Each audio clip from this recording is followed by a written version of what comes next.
Hi, health coaches. I'm Carmen Hunter. I wanted to take just a couple of minutes to introduce myself to you and tell you a little bit about my story and how I came to the profession of health coaching. In the early 2000s, I had a lot of stress and a lot of life changes happening at one time. And those changes brought about some interesting symptoms and problems in my body that I couldn't put my finger on why they were happening. I didn't really understand the relationship of stress to how the mind works and how it speaks to our body at the time. And so, in an effort to figure out what was going on, I ended up visiting multiple doctors because I had chronic pain that was migrating from my feet to my back, my elbows, my knees, my joints. Things just didn't feel right.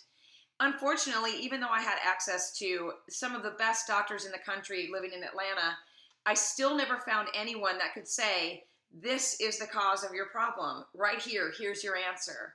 So, as a person who is a type AAA personality and always wanting to get to the bottom of things and find out the reason things happen, I went on a real mission to find out why my body was rebelling against me. What was happening? What was going on? What was the root reason of the symptoms and problems I was having? That led me on a journey to over 21 doctors over the period of a decade. And I finally was diagnosed with Hashimoto's autoimmune thyroiditis. Now, when you think about the process of diagnosing a serious autoimmune condition, we think, oh, it just happens and you're told you have this problem and here's a pill and it's going to be made better. Right? That's how we kind of think in our minds if we're conventionally thinking. But even back then, I did not think that way. I thought, well, I just don't believe that this is something I have to live with for the rest of my life. So in the process of discovery and learning how to live my life in a better way for a better quality of life, I ended up on a journey that took me into being a personal trainer. I ended up spending more time with those clients after the personal training session of 45 minutes. I would stay an hour to an hour and a half, sometimes 2 hours, just to talk to these people about their stress, their sleep, their relationships, what they were eating. It would sometimes roll right into past my lunchtime and into a new class. And I thought to myself, all of this knowledge that I have gathered over the years, that I have learned about my own body and learning how to live a more optimal life has to be for some reason, right? And then I learned, what? I can help people turn their lives around with all of these foundations of health, with sleep and fun and safe movement and learning how to see stress differently and how to eat foods that are good for the body and how to handle traumas and things that are emotionally damaging our bodies and our minds. And so that's when I decided I'm going to turn this into the business of health coaching. So there was no one out there at the time mentoring, teaching. There was no groups on Facebook that I had found. I don't even think Facebook was around. I know I wasn't a member of it then.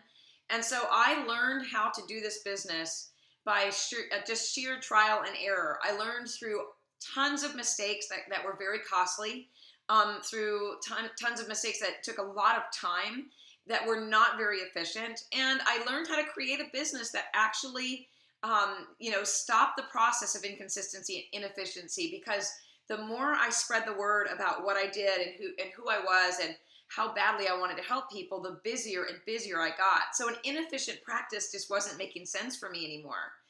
And so over the time, I definitely got to the point where I was living much more optimally with my own health, but still experiencing, certain things that would happen. And then I would continue the learning process. Like, when I would go on bike rides for 120 miles and then I would wonder why it took me 3 days to recover, I then learned about adrenal problems. Why when I was under stress for other things, did my thyroid seem to be slower than other times? Like, over the process of the years and learning the coaching business, I was still learning about health. But what I didn't do was learn about the business part of health coaching. And so I remember an email that I sent to Sean Croxton one time, and I was saying to him, I really think I have got something here. I know that this consistent approach to health coaching is a safe and legal way that's going to reduce risk for other coaches.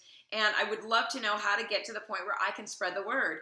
And what he told me was, how many books do you have on health on your bookshelf right now? And I literally turned around and looked at my bookshelf, and I was like, when I was reading that email, I thought, everything I have is about health coaching.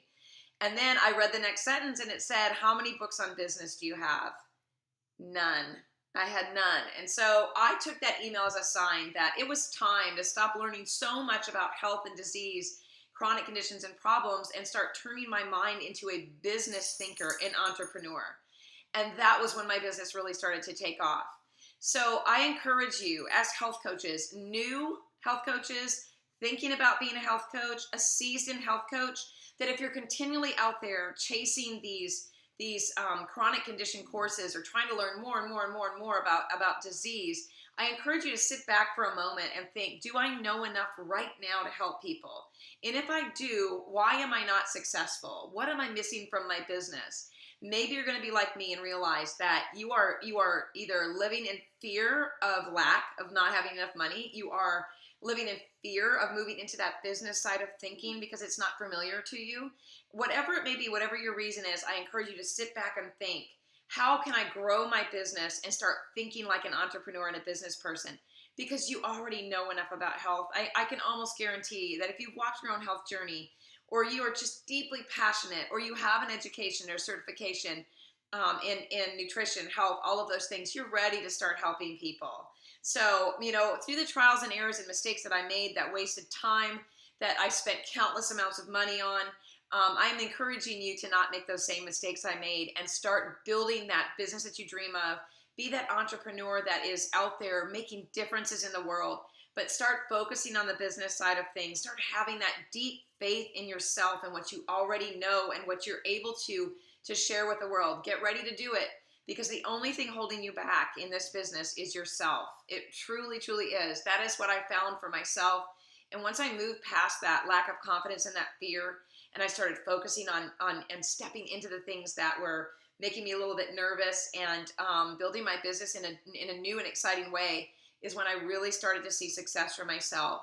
So I just wanted you to know a little bit about my struggles and a little bit about what I went through when I was building my business, and let you know that you know what, you don't have to struggle. You don't have to spend time on the things that you already know, and just kind of shift your thinking just a little bit, and maybe, I don't know, maybe something's going to stand out to you that you're able to tackle that fear of being an entrepreneur and building that business the right way, in the authentic and honest way.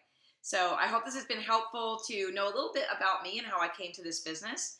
And you can find me at carmenhunterhealth.com, or you can email me at carmenhunterhealth@gmail.com.